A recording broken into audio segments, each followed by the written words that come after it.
I just want to clarify.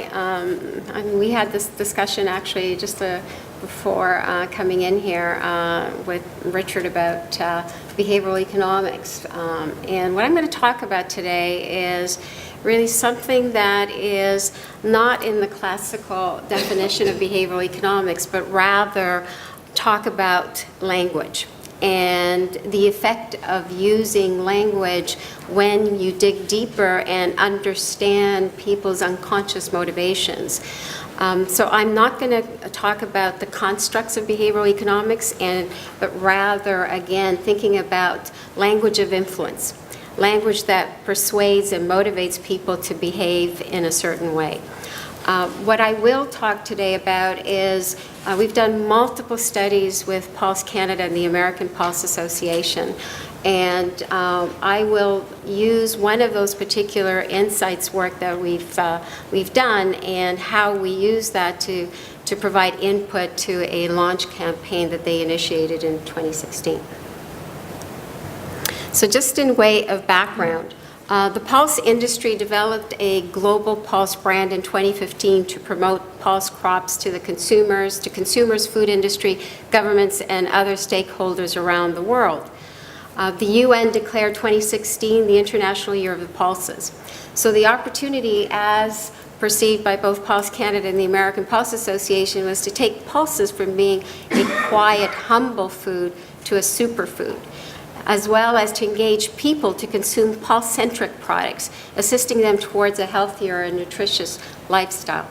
The challenges, of course, was to drive category awareness of pulses as an acknowledged important food group for everyone's lifestyle. Everyone knows about chickpeas and lentils and beans, but to look at it as a category, as a food group, was something that was brand new for people in North America. Also recognizing that these foods as a category is not something that is really native to North Americans, unlike in the Indian diet. Also to build frequency and variety of use of pulses amongst consumers.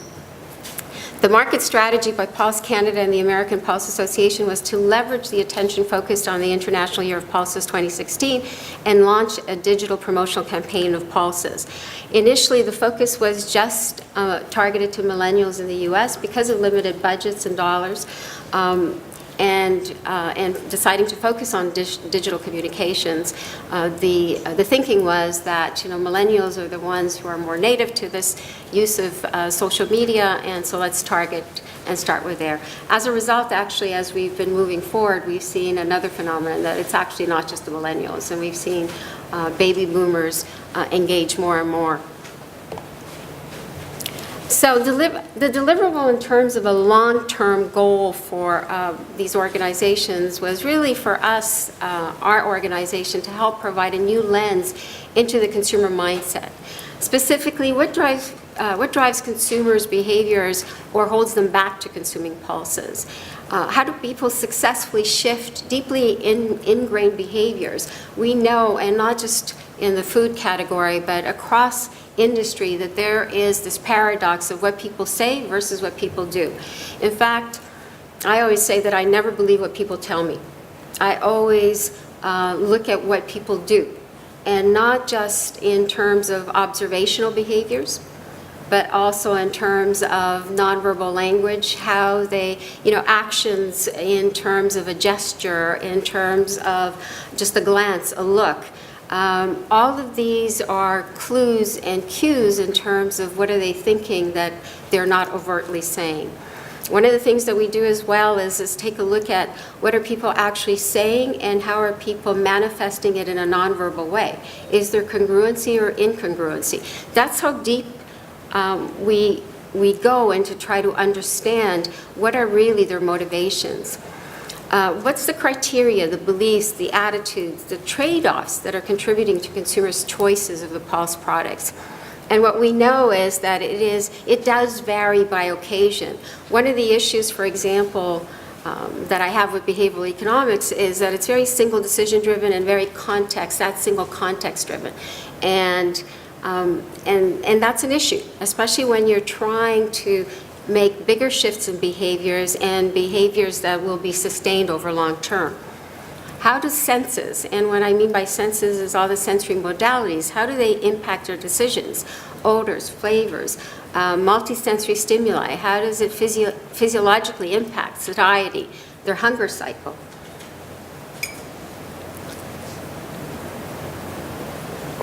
And then how best to communicate the functional benefits of pulses, the specific benefits with respect to protein, fiber, etc. I mean, how do we effectively communicate this so that it helps drive choices? And essentially, in summary, is what is really the below subconscious language and all these various contexts in these various what we call demand moments being those opportunities where people are consuming food as well as buying food. So all of these demand moments is in this contextual space, what is the subconscious language? So longer term, this is really what Pulse Canada as well as the American Pulse Association is trying to understand. And this is not just one piece of consumer research that needs to be done. It's really like various pieces of work. I'm not going to talk about all the pieces of work that are ongoing, but what I will do is talk about what short term is what in terms of the deliverable that they asked us to do in terms of providing input to the initial launch campaign of 2016. So the goal here was to provide a set of communication guidelines that would influence consumers to choose Pulse products as a healthier food choice. One of the things that at that point when they had brought us in, they already had communication materials that were ready to go, that they were ready to launch in social media. And one of the things that we decided to do, and these are very long, extensive sessions, is, before we actually show them the communication materials and start doing what we do in terms of decoding and analyzing their feedback, their reactions, we felt that we needed to have at least a starting point of understanding how did they choose and what are the trade-offs that are going on in terms of, in these various, whether it's for lunch, dinner, or snacking, is what are the, what's the decision-making process and how are they choosing Pulse foods versus non-Pulse foods? So let's start with that in these interviewing sessions so that at least we get some context of, what's their overall space in terms and consumer mindset in terms of just pulses as a whole and the various foods associated with it before we introduce these communication materials, so then we have a reference point and it'll be interesting to see, how are they congruent or divergent. With respect to the alternate consumer messages that we evaluated, we were really looking specifically with those consumer messages, the beliefs and meaning. Can you hear me better now? I apologize, my voice is hoarse because I'm just going through laryngitis, so sorry about that. How important is each message and why? What does each message mean to consumers? The intent, how relevant is it? How believable? How relatable? And who would consumers like to hear this message from? So, et cetera, et cetera. But again, as I said, we were, that's why that initial part of trying to understand their experiences and their belief systems associated with pulses was so important, so that we could see how does this feedback and reaction that they're giving us with respect to these individual communication materials relative to their general beliefs and attitudes towards pulses and the various ways of consuming it. Just to give you a sense and a range of the communication, or as we call them, ATSEPs that were evaluated, as you can see, there's a huge range there, from dessert to as an add-on in pastas and salads, to snacks, savory and a salty snack, to the other end of the extreme, which is a cake and a black bean cake. Now, in addition to the visual images, we were testing and evaluating the headlines, the copy. I mean, you can't see the copies here, and I mean, we don't have time to go through all the individual analysis. But what I will do in the end is give you, the model framework that we came with. And I'm not going to give you the details of all the sessions and who was involved, the individuals that we recruited, et cetera, because again, that'll take an inordinate amount of time. But having said that, if anybody is interested in that, I know that POS Canada has given us permission to relate that. But just to give you kind of an overall plan for specifically around this launch campaign, what we did do is phase one was really focused on evaluating and decoding and understanding the language of persuasion and influence in terms of moving people towards consuming pulses. So what we did is through the in-depth interviewing process of individuals is listen to their language. Remember what I said earlier. I don't care what people tell me. I'm listening to what language are they using, and how are they using their language, and why are they using that language? And what I'm looking and listening for are the patterns in which that language is weaved together and streamed in a contextual way. And there's always a logic. There's always a logic of emotion associated with how they stream that language in those specific contexts. And by doing that, then, we're able to define the frames of minds, the behaviors, the trade-offs, the tensions of how people are making choices. Once we do that, then we know and are able to understand how to communicate and optimize that message to influence behavior. And by doing that, we're then able to refine the concepts, use the new language patterns, and the deeper insights so that we can actually motivate people and influence people. Now, we were talking earlier, my concern when I first started this, I came from very hard sciences and big data analytics and modeling, and the issue was always that no matter how many, and literally, because of the organizations I worked with, millions of dollars that was used to fund this kind of work, is they were, the predictive value was very little. Sometimes as little as 10%, sometimes if we were lucky, 25%. And think about the money that was spent to try to understand, how do we predict and understand what are the criteria for prediction so that we can influence. And that's when I started to get into the soft sciences, into understanding the psychology behind the choices, understanding really what motivates behaviors, getting more into the neurolinguistics of people's choices. And that's what we found in over the almost 25 years of doing this. And then, of course, coming from an analytical modeling background is over the years, as we've actually quantified a number of these language patterns in a contextual way to see, when we do it at mass in large survey numbers, does it play out?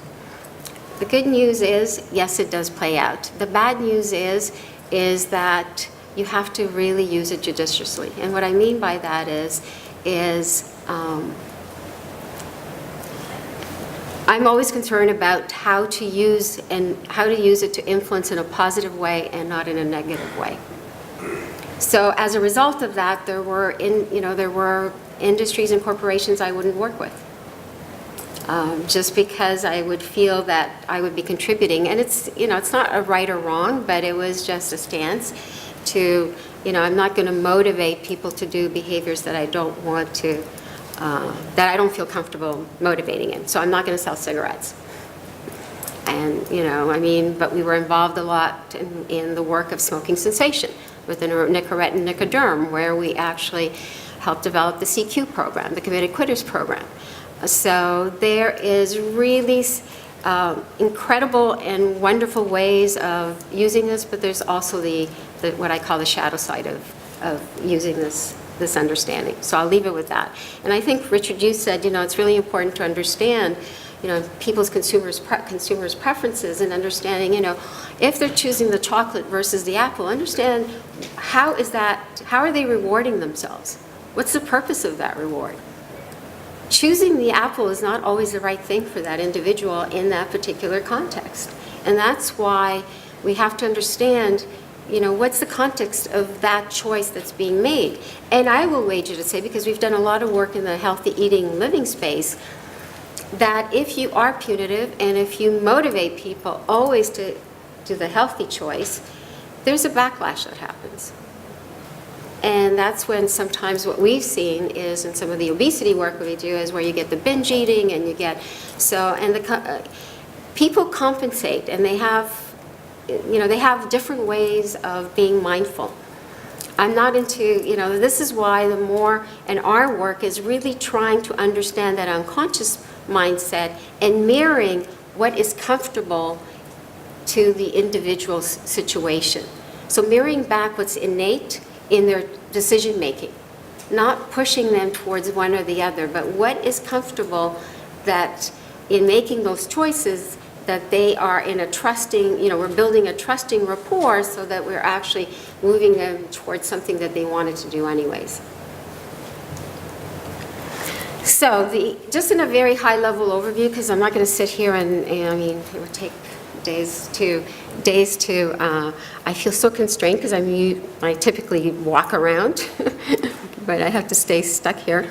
Anyways, a little punitive. In terms of the consumer research approach that we use, is just to give you a very high level overview, is it goes deeper than traditional consumer research.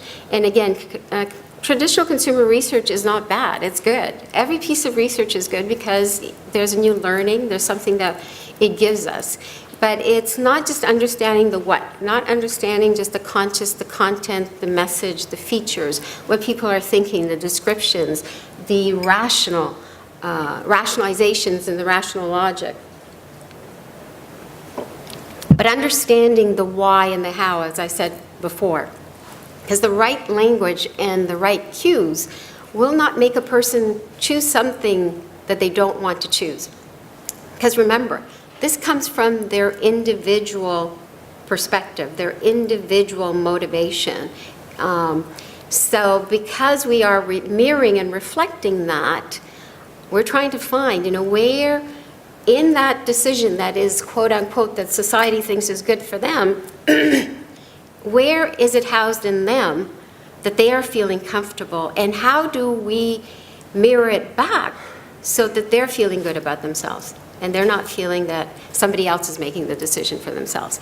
So it's really understanding context, understanding meaning, identifying those triggers and those cues, verbal and nonverbal cues, that are able to evoke and to persuade and influence in choosing something that they feel good about and that societally, is good for them to move forward with.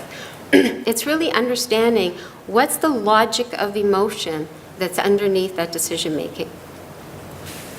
So, just to give you some very high level tenets that we found specifically to that research in that I was talking about earlier with respect to evaluating all those different communication materials and trying to get a model, a communication framework for the Pulse's 2016 initial launch campaign. So just at a very high level, there were 5 tenets. One was tap into those sensory cues. The sensory cues, the sensory modalities, and I'll talk more about that, are the critical convincers. You have to connect with people's desired experience, the taste, the texture, the mouthfeel. Focus on why it's important, what is motivating, and most important to them, the unstated and stated needs, and I'll talk about what those are. And even in the way that I phrase this, I can tell you there's a language pattern underneath this, which I'm not going to talk about because it takes so much time to frame, these language patterns, these continuums of language. Thirdly is reassure what's familiar, the same, and then communicate how the addition of pulses delivers something even better in terms of taste, in terms of texture, smoother. Nutritional value, more protein and less fat. But even in how we communicate nutritional value, there's an order in how we communicate it and a direction of language how we communicate that. Mirror how they choose, connect with the versatility of pulses. In this how they choose, there is a process that people go through. Are they more exploratory, options-oriented, that they want a lot of variety, or are they more ritualistic and procedural in the way that they choose? Unfortunately, today I can't cover that, and then leverage key influencers on their decision-making to buy or consume pulses. The use of professional chefs, the food bloggers, Pinterest, etc. How do we use them, etc. What I will talk today is really the first three tenets, and I'll just give you some high-level overviews on that. So first, get their attention. With any new brand, it is critical to break through and get attention in an engaging way. To get attention, the sensory cues, as I said, are very key. The visual cues, and then the taste and texture. Does it look enticing? Does it make them want to reach out and grab food? And then engage their curiosity. Break convention to grab attention. Shift the attention and drive activity towards pulse foods. You would not believe the flyers and the brochure materials that I saw at first when we were working with Pulse Canada, where the focus was on the left side image, on the ingredients, the actual raw pulses themselves. Don't put the attention on that. What we found is that the attention has to be on the outcome, the actual desired foods with pulses. That needs to be the focus in order to pull in and bring people in. Pulses on their own don't mean anything for people. They're just these seeds and dried beans, and how is that appetizing? To get deeper into the sensory cues, there are multiple levels of sensory cues. For today, I'm just going to talk, and there's paradigms of how these work. In fact, in our team, we have a sensory neuroscientist who's, I think he's brilliant, and but we down to how to not just, for each flavors that we mentioned and et cetera, what's the physiological reaction to that? So at the first level, to get attention, as I mentioned earlier, what people see captures their attention. That's the first thing. What we found in other products and food products that are processed and packaged, touch and feel of the product or the package can also trigger attention. So in certain circumstances, the smell of the environment can be a very powerful emotional trigger too. So these are all ways, these are senses that can capture, but the visual trumps everything else. But having said that, is when people are on a shelf and even if they're taking a package out, what we find is there are ways to, not just for the pulses, but for other, in other categories, in food categories, what's fascinating to watch is how, something visual can capture their attention, but something tactile can also capture their attention. This taps into, the visual modality taps into their past experiences, their memories and beliefs, and creates expectations about the actual product experience. So what happens is that image is sending signals in their brain in terms of, is this matching to what I'm seeing? It elicits an anticipatory reward mechanism that, oh, this is how I expected it's going to taste, and this is how it's going to feel. So that image and the touch reinforces that. But then there's another level of multisensory. This happens, we're deconstructing here, but this happens immediately in seconds. The second level of sensory cues is really a multisensory one, where, when people are eating it, obviously there's a kinesthetic feel, mouthfeel, there's a kinesthetic feeling around it and associated with it. Does that tie into what I had imagined, what I had seen? And there's also an emotional connection, because we know with certain foods and certain brands that people have emotional connections with these foods and brands. And already there is an expectation of how this is going to taste and whether it's going to be satiating or not. Just very quickly, unrelated to pulses, I'll give you an example of some work that we did elsewhere. And It was fascinating, and it was this IT programmer. I'm giving you a little bit of context with this individual, and this was specifically around obesity. We were studying obese behavior versus those individuals who we called successful strugglers, which were people who had struggled with their weight, but in the span of 5 years had actually changed their behaviors and and had been able to attain normal weight and normal girth size, and had been able to sustain it at least for 5 years.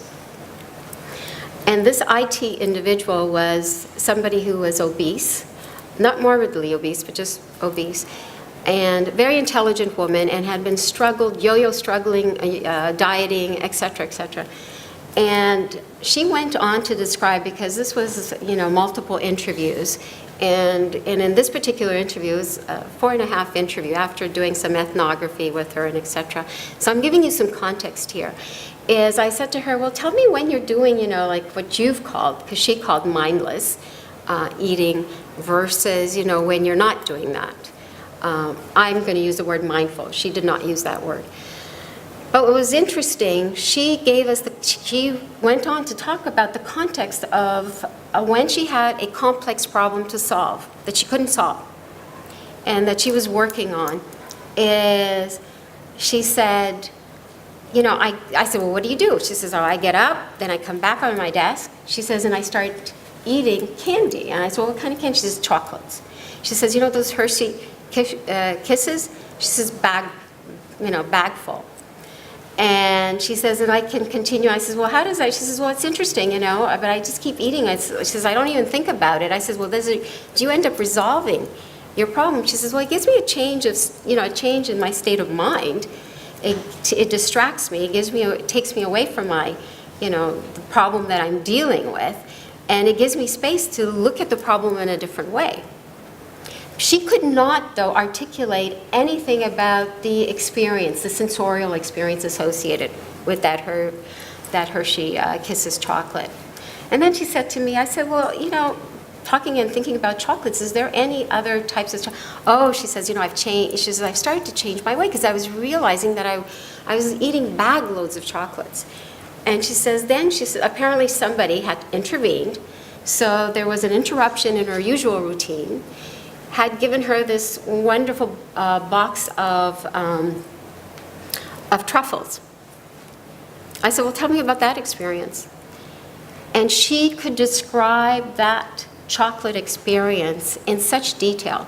So when she couldn't describe it at all, and this one she went on to describe that sensorial experience, the feelings, everything that was associated with that one chocolate truffle. And she says, and I said, in terms of quantities, she says, oh, 1 bag of Hershey chocolates equals 1 truffle. 1 bag of Hershey chocolates equals 1 truffle. And she went on and on about that sensorial experience. I mean, I'm not going to take up because I'm here to talk about pulses, but what was interesting is all the attachments and the multiple sensorial experience that she had attached to that one chocolate, and that it was more fulfilling and satisfying. So it's actually really interesting, but think about all these things that needed to be intervened, and this is my challenge when we talk about behavioral economics. How do you capture that when there are so many different elements? But what it did do is, I said, well, now what happens? She says, well, I just buy the truffles now. Because she says, I know that's, so she found a way, by accident, to shift and change her behavior, but she was more mindful that, hey, you know what, this 1 truffle, I'm still getting my distraction, I'm getting when I'm stuck in my complex, stuck in my the complexity of the problem solving, and I can take myself away. So sensory modalities are really interesting in the way that, and it gave us an idea, well, that's interesting. So from her perspective is how do we motivate her to go from one versus the other? But just to give you a perspective, so to get back into pulses, use rich sensory language to provoke desire. Words like tasty, delicious, satisfying on their own are like labels. They're overused and very general. These words miss more of the specific sensory language that tap into and can trigger a stronger internal experience. Again, it's this, I know how to capture that truffle experience. You know, the Hershey Kisses, you know, I wouldn't even know where to start because nobody's talking about it in that context. By asking why or how it is tasty, delicious, satisfying, you'll get closer to the experience that will provoke the desire. So here's some examples. So from a C, a visual. Because when we're decoding the language, we're decoding language, specific language. So colorful versus mouth-watering, well, colorful is a visual language. This is something that we can use, using things that actual visual words, not just an image, to reinforce that visual sensory modality that people are influenced by.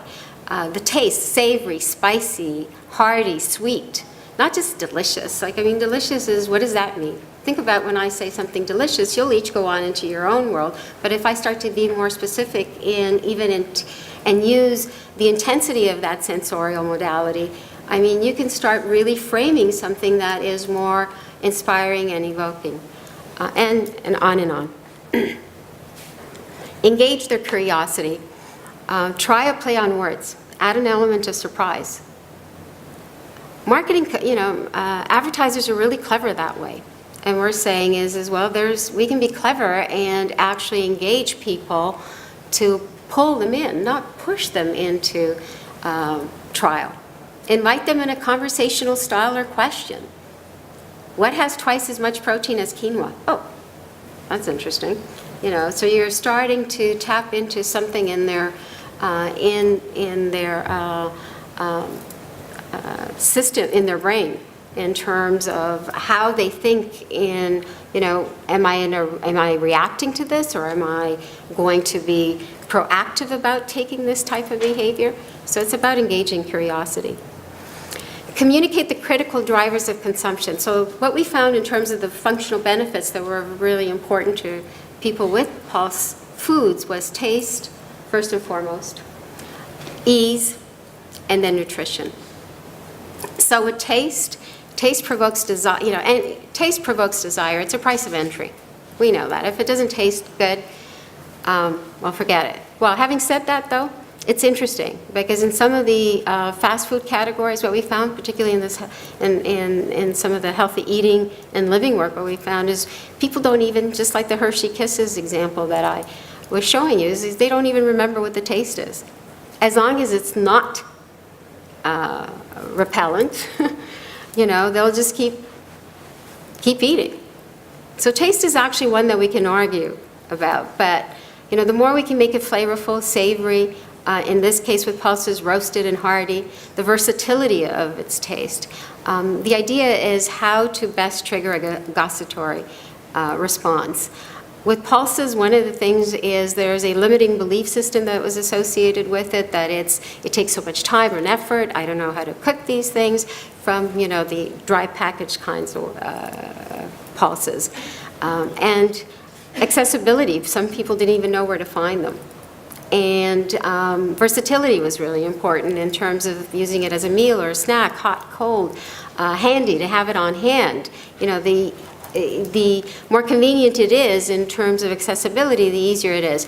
Nutrition is the next, and it's interesting. So when people say, oh, if we tell them it's nutritious, that's it. You know, we can pull people into consuming healthier products. Well, that's not the case. And I'll talk about this in terms as we move forward. But just to talk about some of the barriers to trial and regular usage, what we found in terms of the hurdles with taste, well, you know, they're bland, they're boring, the texture is soft, it's a winter food, it's savory. Well, some of the things to think about in terms of how to overcome them is add colors so that people see them as foods that they already love. Present a variety of uses. Snacks, as we saw, to dessert, but even there, understanding that there is not, it's not endless. We can't, you know, there are territories that we are not going to get permission to go. And what we found is, for example, with the black bean cake, that was just too far for people who are, you know, not already into loving healthy foods and being in that, and very familiar with using pulses in those kinds of desserts. So but there's, whereas with the smoothie, we found that people were much more amenable to it because they saw the actual pulses just taking on the flavor of the smoothie itself. So there is understanding what's the permission that we can go in terms of eating pulses. These are just ways to give you an example of how once we understand what some of the hurdles are, it's really not just like this, these are ways to overcome it, but also using that language, those patterns of language that we can use to help us move them towards adoption. One of the things that we found was really, really important to tap in what motivates them to consume pulses in this particular food context is people were generally more motivated by what they can get or include. So we needed to start with this. So there is an order of, how can we motivate them in the content, in the actual language that we're using, and then provide them with reassurance of what they can prevent or avoid. So you start with what they want to get. The taste you love and packed with protein. What do they want to avoid? Not the fat. So don't start with, eat pulses because you don't want to have fat. No. Start with taste, you're eating pulses because it's a taste, because we know taste is something that's really important that you love. And by the way, there's this added benefit that it's packed with protein and not fat. And there's other examples here, but the idea is the direction of language with this, in context of pulses in particular, was move them towards something that they're going to get and then tell them what they're going to avoid. Let me just go here. All right. What we found too is in every opportunity of food consumption and where pulses were included, there was this trade-off. And by the way, this trade-off is with making food choices is not just specific to pulses. So think of this continuum of, well, I should be eating this because it's nutritious and it's good for me. Versus, but I also, I want food that I desire and I crave for, that it's delicious. So people are, there's this fierce trade-off that's going on in terms of when they're trying to choose the apple versus the candy bar in a particular snacking context. And by the way, there are so many in this delicious versus nutritious aspect. What we find is it varies. The target zone is in the middle. Is if you can talk about it and there's easier compliance with small health benefits in terms of addressing those whys, is if you not exclude the food being delicious, and this is, not that it's just good for you, but what's making it tasty, and how is it tasty, and why is it delicious? And by the way, this is what you're going to get. All right. So this is, I understand you're going to be getting the handouts and stuff, but these are some of the ways of, on the right-hand side was the nutritious, these are all the different elements, and what we found is those functional benefits that were most important were protein, energy, and protein and fiber really came up to the top.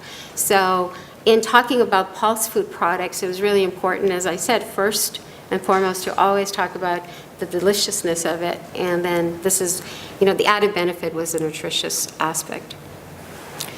Helping consumers to feel more comfortable trying something new is really tapping into, you can minimize risk by tapping into and introducing, when you're introducing something new, to talk about what is familiar with them. Don't start with, this is a revolutionary new way or a revolutionary new food. Start with something, and this didn't apply just for pulses, we've seen it in other foods. Start with the palate that is familiar. Tap into the positive emotional connection that creates desire for that familiar food. Connect with foods they already enjoy eating or preparing, and then reinforce the same desired sensory experience, the visual cues, the taste, the texture, and then you're adding that something new. And in that something new, you point out what's different. Add chickpeas to your salad. Switch out chicken for chickpeas in your pasta.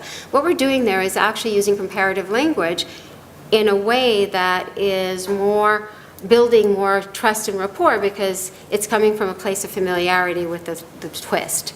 And motivate them to make the change. Compare how they're better off by adding pulses. Example, packing more protein into your regular smoothie.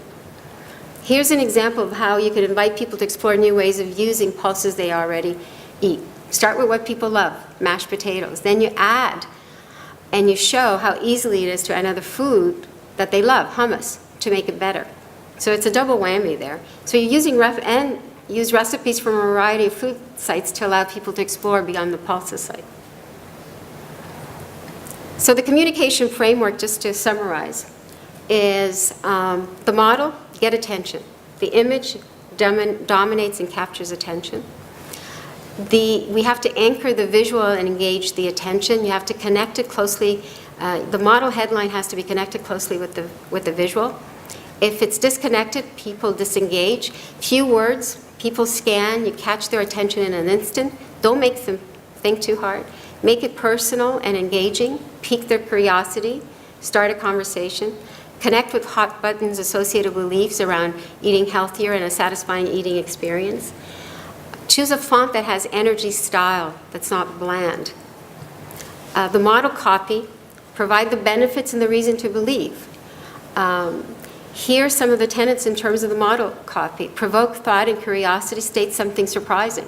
Link the behavior to what they're already doing. Start with what is familiar and easy. Provide comparisons versus other healthy foods. Keep facts, comparisons simple and visual. For short term, focus on proteins. How much more protein per serving? Protein to fat. Relate protein to energy, satiety, protein and fiber.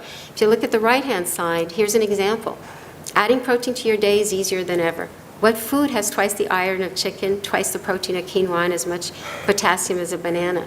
Each serving is packed with 10 grams of protein and only 1 gram of fat. Reinforce the desired sensory experience. For some reason, it got misaligned there, but savory, hearty, roasted, crunchy. Answer what's in it for me. How or why are they better off by eating this way? Easier to balance your diet? Is it to feel fuller, longer, feel more satisfied? These are just examples of how you can take something and understanding what is motivational to them is deconstructed. Just a final point in terms of the model close. What we found in all of their communication materials is that we tested, there was never a close to action.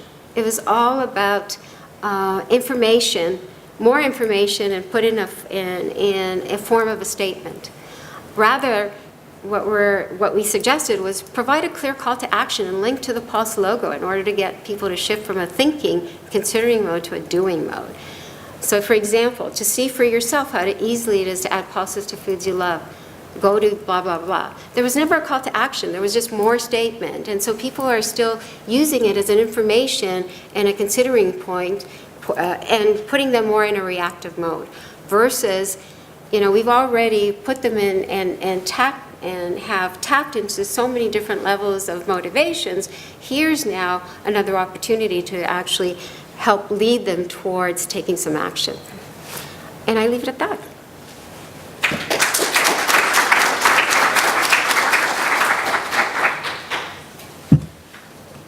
All right, thank you very much for a wonderful presentation. And so we have a couple of minutes for a couple of quick questions from the audience. In the back. Yeah, thank you. Nice talk. Can you apply this technique to Can you apply this technique to analyzing social media content when yes, people absolutely. interact? Could you tell us about it? And we're actually, sorry. Yes, and we're actually working with the McGill Center for Convergence of Health and Economics, where we're looking at natural processing language, and we're looking at it in that context, beyond the 7 sets of emotions and feelings and themes of like versus not like. So yes, you can. Sure. Look, this was great. how do you, knowing that people are heterogeneous, how do you how do you target it to individuals, since they all have different sensory experiences you're trying to get at? And yeah, what I didn't do is as you can imagine, I mean, when we delivered the full sets of presentations, it was a full day. So there are different cohort behaviors. And what we do is actually look at the actual behaviors that people are, and what we find is so those behaviors. So if people are loyal to a particular, just to give you kind of move away from the category and into a brand, for example, if they're loyal to a particular brand, they have certain behaviors that are actually common, and even some of their language patterns are common. And then we subdivide in terms of all the different contexts. And so what happens is we define and segment according to actual behaviors, and then we dig deep to the individual, and then we go back and look at what the commonalities are around the cohort behaviors. So we go big, deep, and then back up. Maybe one last question. Hi, thanks so much, Joanna. So having worked in sort of media and communications as a dietitian, this is exactly on point. My question is, did you look at storytelling in terms of, getting this information out? Yeah. And actually in the second set, because there's so many different layers of pieces of research, storytelling, metaphors, I mean, we look at all of those things, semiotics, I mean, because it's part of their experience. And this is my struggle. And by the way, I think, like as I said earlier on, every piece of type of research I think is important, because it's like a quilt. You're trying to weave it. So storytelling, absolutely, because then you can give them the story back. And if you take a look at that framework, it was trying to attempt to put a story together rather than bits and pieces. And so, I don't know, very gently, we were nudging both POS Canada and, more importantly, their agency to start to look at it, this is a story that you have to tell. There's a beginning, middle, and an end. So yes, absolutely. Well, thank you so much. You're very welcome.